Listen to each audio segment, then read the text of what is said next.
लेखक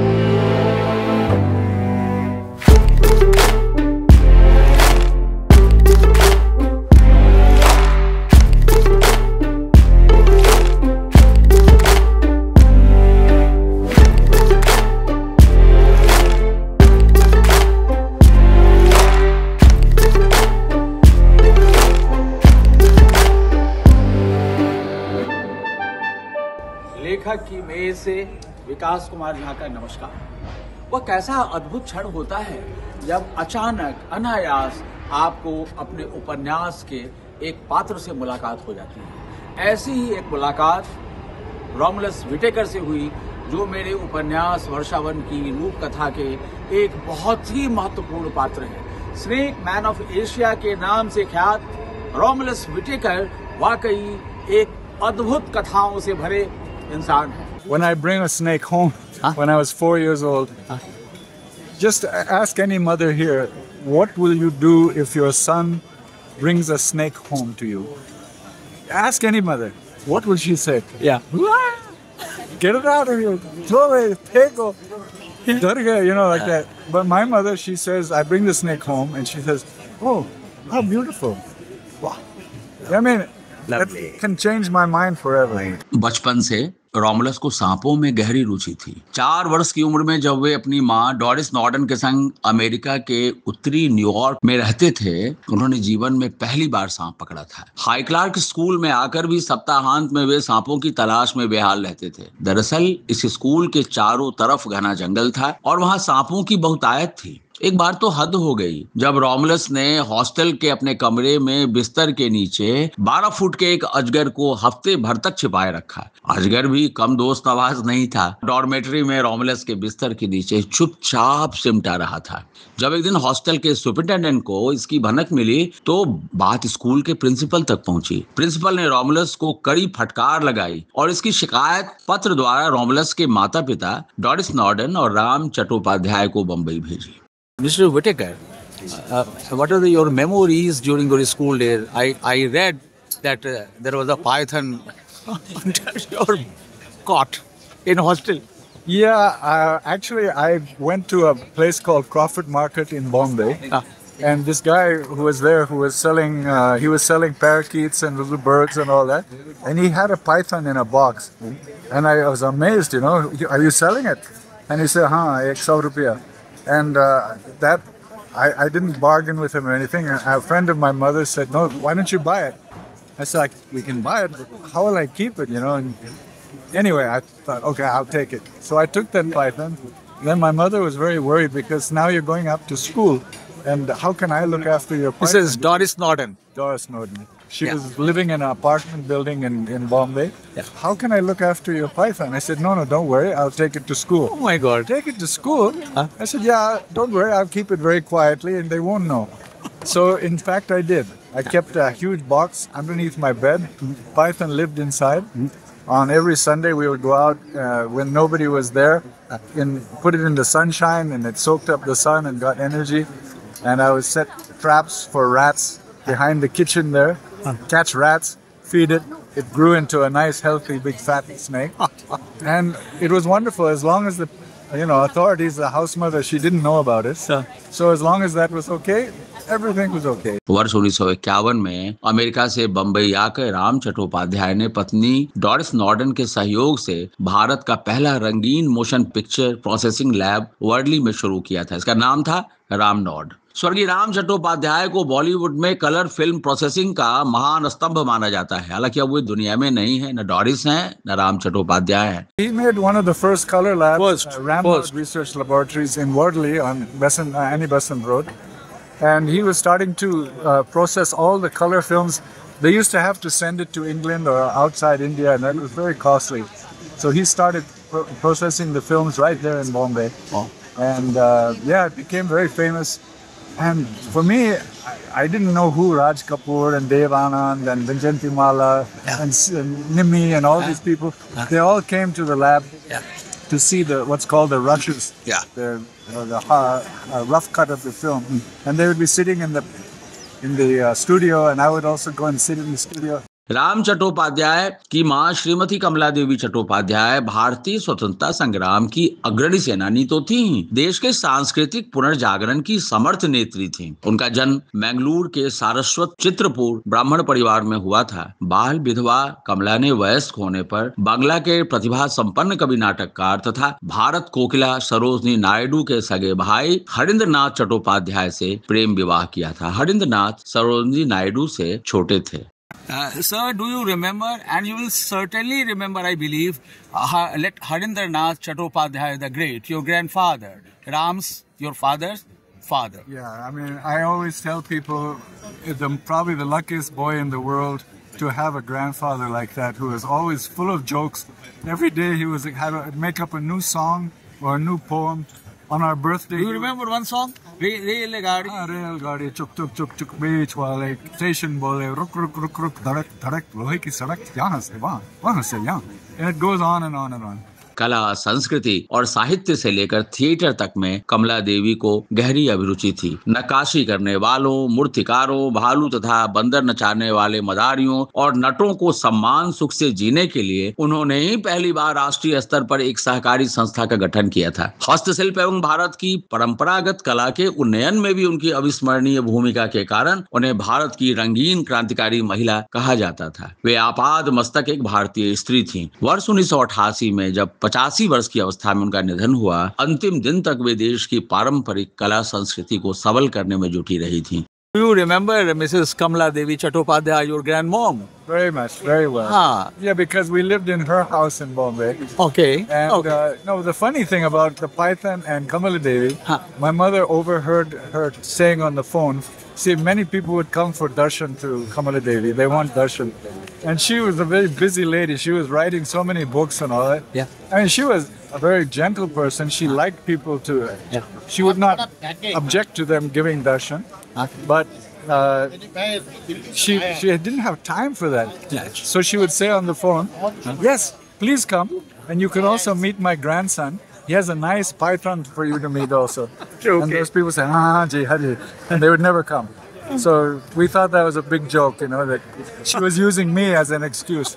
As an excuse. Yeah, So sweet, na? So sweet. I thought it was very sweet. वे स्वयं भी हमेशा पारंपरिक वस्त्र एवं आभूषण में रहती थीं। जिस दिन उनका निधन हुआ, उनकी वेणी हमेशा की भांति उस दिन भी फूलों से गुथी थी। कहना न होगा कि रोमुलस व्हिटेकर के सौतेले पिता राम चट्टोपाध्याय को कला और संस्कृति विरासत में मिली थी। हालांकि मलंग मनमौजी पति हरिंद्र नाथ चट्टोपाध्याय से कमला देवी चट्टोपाध्याय के आपसी तनाव और अंततः तलाक के कारण राम चट्टोपाध्याय का बचपन बेहद प्रभावित रहा। रोमुलस ने इसलिए जब होश संभाला तब जाकर वे अपने सौतेले पिता राम चट्टोपाध्याय द्वारा अक्सर कही जाने वाली इस बात का गूढ़ अर्थ समझ सके कि रामू और मेरा बचपन बहुत कुछ एक सा है। तमाम सुविधाओं के बावजूद अपने पिता की कमी का संताप तो सदैव रोमुलस के मन में रहा ही। इसलिए पहली पत्नी जई से दूरी के बावजूद उन्होंने दोनों बेटों निखिल और समीर को सीने से लगा कर रखा। फिर भी रामू महसूस करते हैं कि दोनों बेटों की पुलक को वे बचा न सके। स्वयं भुक्तभोगी होकर अपने बच्चों के साथ भी वे वही दुर्घटना कर बैठे। कभी कभी रामू व्हिटेकर इसलिए खुद को कटघरे में खड़ा पाते हैं। निखिल व समीर भी उनकी तरह ही विडंबनापूर्ण विरासत के वारिस थे। कर्नाटक के शिमोगा जिले के अंतर्गत के तीर्थहल्ली तालुका के गांव अगुम्बे पर शोध करते हुए एक से एक अनुभव हुआ। वर्षा वन के बीच बसे इस गांव का जीवन वाकई अद्भुत था, जैसे एलिस का वंडरलैंड। मैदानी इलाके से आने वाला मैं कहां से किसी वर्षा वन यानी रेन फॉरेस्ट से परिचित होता है, और उस सघन वर्षा वन के बीच बसे इस मेघ ग्राम अगुम्बे का जीवन, वहां के लोग और वहां एक से एक अद्भुत व्यक्तित्वों से मुलाकात, उनसे परिचय, उनके जीवन के बारे में जानकर सचमुच अचंभित हुआ। सबको मेरा प्रणाम। मैं अरुंधति हूँ। ये मेरे पूर्वजों का घर है। वे आगुम्बे के जमींदार थे। इस घर बनाने में उन्हें 3 साल लगे। लगभग इस घर को अब 130 साल हो गया है। 2020 से पहले मेरे नानी कस्तूरी अक्का इस घर की जिम्मेदारी संभालती थी। अब मेरे माँ बाप संभालते हैं। और ये सारी कथाएं मेरे उपन्यास वर्षावन की रूप कथा में मौजूद हैं। इसी क्रम में एक व्यक्तित्व से परिचय हुआ रोमुलस अर्ल विटेकर से। अमेरिकी मूल के प्रसिद्ध जीव विज्ञानी, भारत के सर्प पुरुष रोमुलस अर्ल विटेकर वर्षों पहले अगुम्बे में किंग कोबरा के शोध के लिए स्थापित अपने संस्थान Agumbe rain forest research station पर हर महीने कम से कम एक सप्ताह तो बिताते ही हैं। मैं जब गया आप वहाँ नहीं थे, but I visited your research station king cobra. So please tell me, share some experiences about Agumbe. Yeah, I had set up what's called Madras Snake Park in 1969 outside of Madras, outside of Chennai. And I had many species of snakes in order to educate people about snakes, to make them feel more neutral about snakes, not to be so frightened about snakes. But one snake I needed very much to show the people is a king cobra. Yeah. So I went to Silent Valley, I went to so many places in Kerala, Karnataka, all the rainforest. I could never find a king cobra. So I met a guy, his name is Kenneth Anderson. And he is South India's Jim Corbett. Yeah. He was the guy who shot man-eating tigers and killer elephants. He wrote some fantastic books. Yeah. And he said, if you want to find the king cobra, go to a place I'm telling you called Agumbe. Oh. So I went to Agumbe, and believe it or not, within 24 hours, I had found 2 king cobras. Wow. And that was a very exciting experience for me because these are, as you know, very big snakes. I had caught many snakes in my life, including many cobras, but I never caught a 12-foot long snake, nearly 3.5 meters, 4 meters long snake. So to find my first one was such an exciting experience. I felt like a Maasai warrior in Africa killing his first lion. But I wasn't killing the snake, I was catching it alive. Gotcha. And I brought it back to show people in the Madras Snake Park, and it became a star attraction. Yeah. So people, they loved to see it because they were also astounded. And then they heard my story about how I found it and all that. And they love stories. Everyone loves a good story.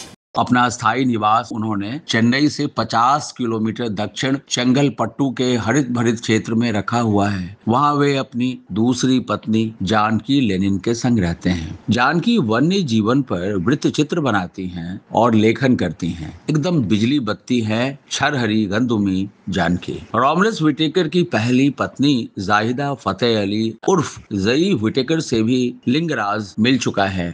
Romulus के दोनों बेटों निखिल और समीर की मां हैं जई। अपनी दोनों पत्नियों के संग रोमुलस बहुत गरिमा से संतुलन निभाते हैं। How is Zai, your first wife? My first wife. Do you see her? Yeah, I see her. We are very good friends. She is Yeah. still operating the Madras Crocodile Bank. Yeah. Oh, yeah. Yeah. Lovely. So you have engaged her, na, in Crocodile Bank. Yeah, no, she was the co-starter with me. Okay. Together we started it in 1976. Yeah. So she's there, and my son is also there. Wow. He's Name? Dr. Nikhil Whitaker. Nikhil. Yeah. And, so they're doing a fantastic job looking after 1,000 crocodiles of all different species. Wow. Yeah. And ma'am, जो Yeah, my wife Janaki हाँ, is a writer. Janaki. She's formerly a filmmaker. Together we made so many nice documentaries for National Geographic, for BBC. एक बार हिंदी में बोल दीजिए इसको. So Janaki Lennon is a writer. हाँ. और हम लोग दोनों both films बनाए थे. हाँ. Documentary films about wildlife for National Geographic, हाँ, हाँ. or BBC Natural World. और एक किंग कोबरा फिल्म बनाया. हाँ. और एक अवार्ड मिल गया, एमी अवार्ड अमेरिका से. अच्छा. ये बहुत बड़ा चीज है. Emmy is a very big award. हम उस टाइम हमको मालूम नहीं था, इसलिए नहीं गए हम न्यूयॉर्क के लिए. ओके. और हमारा माँ बहुत गुस्सा हो गया कि आप नहीं गए क्यों वो एमी मिलने के लिए. हम बोला मेरे को क्या मालूम एमी क्या है और क्या कितना बड़ा चीज है. सो इग्नोरेंट. सरल स्वभाव के श्वेत धवल लंबे बालों और घनी मूछों वाले 70 पार लंबे कद बुत के रोमुलस विटेकर का गांव में सब हृदय से सम्मान करते हैं। गांव के लोगों ने दुलार में रोमुलस के नाम को सरल और संक्षिप्त कर रखा है, रामू। गांव के लोगों का मानना है कि राम का जन्म भले ही अमेरिका में हुआ हो, लेकिन आत्मा से वे शुद्ध भारतीय हैं। बीते कई वर्षों से वे विधिवत भारतीय नागरिक बन चुके हैं। जिहादी और धुन के पक्के हैं रामू। दरअसल Agumbe rain forest research station स्थापित करने के बाद उन्होंने अंडमान द्वीप समूह में भी कुछ करने की ठानी, पर अंग्रेज जब से भारत छोड़कर गए, भारत सरकार अंडमान निकोबार द्वीप समूह के लिए कुछ ज्यादा ही संवेदनशील रही और यही वजह हुई कि कई दशकों तक किसी विदेशी ने यहाँ कदम नहीं रखा। रॉमलस व्हिटेकर ने जब यहाँ वन्य जीव और पर्यावरण संरक्षण के काम को शुरू करने का निर्णय लिया तो उनकी अमेरिकी नागरिकता इसमें आड़े आई। उन्होंने तब निर्णय लेने में 1 मिनट की भी देरी नहीं की। अमेरिका की नागरिकता त्याग भारतीय नागरिक हो गए और अंडमान द्वीप पर Andaman and Nicobar island environment trust ANET की नींव डाली। अब तो यह ट्रस्ट इस भारतीय द्वीप समूह पर वन्य जीव एवं पर्यावरण संरक्षण के साथ साथ शिक्षा के प्रसार में भी अग्रणी है। You worked in Andaman also, na? Yeah, then I went to the Andamans in 1975, and there also I went out. Someone told me we found a snake which was lying on top of a pile of leaves, and my God, my eyes must have burst out of my head because I thought, okay, I know one snake who makes a nest is the king cobra. Yeah. So the female gathers a pile of leaves and lays her eggs inside. And then she lies on top of the nest. Yeah. So I knew it was a king cobra. So we went charging through the jungle. It was very thick jungle, chak, going through the jungle. And there it was, a female sitting on her nest. Wow. So I collected the eggs, got a permission from the forest department, took the eggs back to Madras, Yeah. and we hatched out the babies. The babies were only about Wow. not even 1 foot or 1.5 feet long. And we grew them up, several of them, Yeah. and they grew up into nice big healthy Yeah. king cobras. Yeah. Yeah. So I mean that's the big story that I had about my beginning experience with king cobra. King. That was 50 years ago. Naturally, you were working for a long time. Ramu Whittaker को दम मारने की फुर्सत नहीं है। अगुम्बे और चेन्नई से लेके वे अंडमान तक दौड़ते रहते हैं। गांव के लोग मुस्क कर कहते हैं, रामू जी समय हरदम खिसकने के चक्कर में रहता है और आप हमेशा उसे पकड़ने में जुटे रहते हैं।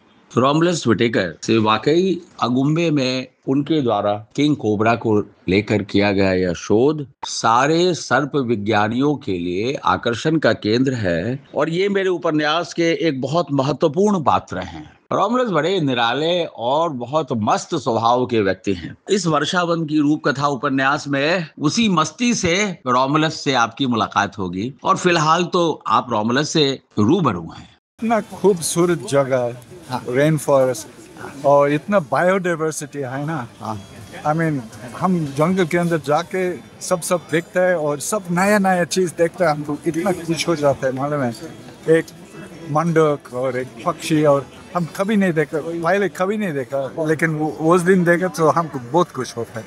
महज 7 साल की अवस्था में रॉमलस अपनी मां श्रीमती डॉरिस नॉर्डन और सौतेले पिता रामकृष्ण परमहंस चट्टोपाध्याय उर्फ राम चट्टोपाध्याय, सगी बहन गेल और सौतेली बहन नीना के संग वर्ष 1951 में अमेरिका से चले आए थे। भारत आने के बाद 10 वर्षों तक रॉमलस अपनी बहन गेल के संग दक्षिण भारत में पश्चिमी घाट के समीप स्थित हाईक्लार्क स्कूल में, जो बाद में कोडई कैनाल इंटरनेशनल स्कूल के नाम से ख्यात हुआ, के हॉस्टल में रहकर पढ़ाई करते रहे। कितने बरस बीत गए इस तरह और स्मृति की अरगनी पर अनगिनत बातें भीगे कपड़ों की तरह लदी हैं, आज भी लदी हैं। रॉमलस व्हिटेकर के अपने पिता अर्ल व्हिटेकर जहां फौज में थे, मां डॉरिस नॉर्डन एक अच्छी कलाकार थी, पर रॉमलस और उनकी बड़ी बहन गेल के जन्म के कुछ ही साल बाद डॉरिस का अर्ल से तलाक हो गया। तभी वे राम चट्टोपाध्याय के संपर्क में आई और उनके संग अंततः भारत आ गई। अमेरिका में बचपन के आरंभिक दिन और फिर भारत में बाद के अनगिनत वर्ष, यह एक बहुत लंबी कहानी है। सुनाते हैं रॉमलस व्हिटेकर। रॉमलस को लगता है कि जिहादी जिद्दीपन अपने फौजी पिता अर्ल व्हिटेकर से उनके खून में आया है और प्रकृति से प्रेम की विरासत उन्हें मां से मिली है। उतार चढ़ाव से भरे अपने जीवन को लेकर जब सोचते हैं रॉमलस, तो सोने में भी उनके होठ सिकुड़ जाते हैं। भारत में स्कूली पढ़ाई पूरी कर आगे की पढ़ाई करने वे अमेरिका चले गए। 1 साल बाद न्यूयॉर्क से अमेरिका के ही मियामी बीच जा पहुंचे, जहां कुछ समय तक अपना खर्च चलाने के लिए उन्होंने चाकू छुरियां भी बेची, बढ़ई के सहायक का भी काम किया। कॉफी हाउस में उत्तेजक लोक धुनों पर गाने भी गाए। मियामी में उनकी मुलाकात उस दौर के विख्यात सर्प पुरुष विलियम हॉस्ट से हुई, उनकी अनूठी सर्पशाला से वे बेहद प्रभावित हुए। विलियम हॉस्ट के अलावा और भी कई सर्प विशेषज्ञों के सानिध्य में रहने का उन्हें अवसर मिला। मियामी में सर्पज्ञों के बीच रोमुलस रमे ही थे कि इसी बीच वियतनाम में युद्ध छिड़ गया। 2 साल सेना की नौकरी या 3 साल कैद की शर्त सामने थी। जाहिर है रोमुलस ने सेना में भर्ती होना पसंद किया। सेना में उन्हें ब्लड बैंक का प्रभारी बनाया गया। वियतनाम युद्ध का अनुभव भी अद्भुत रहा। युद्ध की समाप्ति के बाद रोमुलस अरसे बाद फिर भारत आ गए। यहाँ उन्होंने बंबई में सर्प विश्व संरक्षण के काम की शुरुआत की। बंबई में ही वे जई से मिले, जो बाद में उनकी पहली पत्नी बनी। जई के साथ ही मिलकर उन्होंने भारत के प्रथम सरीसृप उद्यान मद्रास स्नेक पार्क और उसके बाद मद्रास क्रोकोडाइल बैंक की स्थापना की। इसके कई साल बाद रोमुलस व्हिटेकर ने तमिल में बॉय एंड द क्रोकोडाइल नामक फिल्म बच्चों के लिए बनाई, जो बेहद चर्चित रही। दरअसल यह रचनात्मकता उन्हें अपने सौतेले पिता राम चट्टोपाध्याय से मिली थी। बचपन से घर में सिनेमा का परिवेश का ही प्रभाव था कि उन्होंने वन्य जीवन पर कई महत्वपूर्ण डॉक्यूमेंट्री बनाई है। रामू का सौतेला छोटा भाई नीलकंठ तो पूरे तौर पर सिनेमा के क्षेत्र में है। नीलकंठ बेंगलोर में रहता है और अपनी नृत्यांगना पत्नी अरुंधति के संग विविध विषयों पर फिल्म तथा डॉक्यूमेंट्री बनाता है। रामू व्हिटेकर ने अपनी बड़ी बहन गेल और सौतेले भाई बहन नीना तथा नीलकंठ में कभी अंतर नहीं समझा। गेल अपनी दुनिया में खुश हैं। नीना सिएटल के पाइक्स मार्केट में मोती मनकों का कारोबार करती हैं। रामू व्हिटेकर को नीलकंठ का जन्म तो वैसे ही याद है। बंबई में नीलकंठ का जन्म हुआ था। नीना और नीलकंठ को उनके सामने राम चट्टोपाध्याय ने कई अवसरों पर कहा था, रामू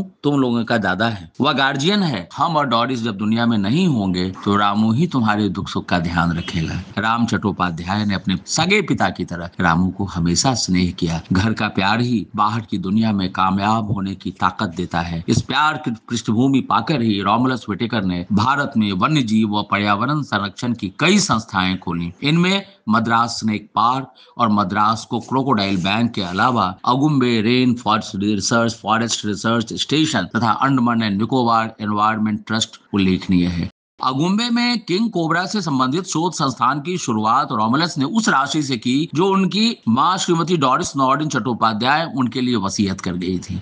बाद में प्रकृति व वन्य जीव संरक्षण में उल्लेखनीय योगदान के लिए जब उन्हें वर्ष 2005 में अंतर्राष्ट्रीय व्हिटले अवार्ड और वर्ष 2008 में रोलेक्स अवार्ड मिला, तो इन पुरस्कारों की राशि को भी रोमुलस व्हिटेकर ने Agumbe rain forest research station को समृद्ध करने में लगा दिया, ताकि देश दुनिया से किंग कोबरा पर यहाँ शोध करने आने वालों को हर संभव सुविधा मिल सके। इस तरह रोमुलस व्हिटेकर कहां से कहां आ गए। अमेरिका में व्यतीत बचपन से लेके अगुम्बे में किंग कोबरा के रिसर्च स्टेशन तक रोमुलस से मिलकर आपको ही जाहिर है कि बहुत खुशी होगी। एक अनूठे अद्भुत व्यक्तित्व हैं रोमुलस, और सच में ये ईश्वर का आशीर्वाद या उनकी असीम अनुकंपा है कि दुनिया में ऐसे व्यक्तित्वों से मेरी मुलाकात करवाई। अब आप इसके बाद अगुम्बे पर केंद्रित उपन्यास वर्षावन की रूप कथा का आनंद लें और देखें कि रोमुलस से लेकर के और भी इस तरह के दिलचस्प पात्र आपसे किस तरह रूबरू होते हैं। बहुत शुक्रिया।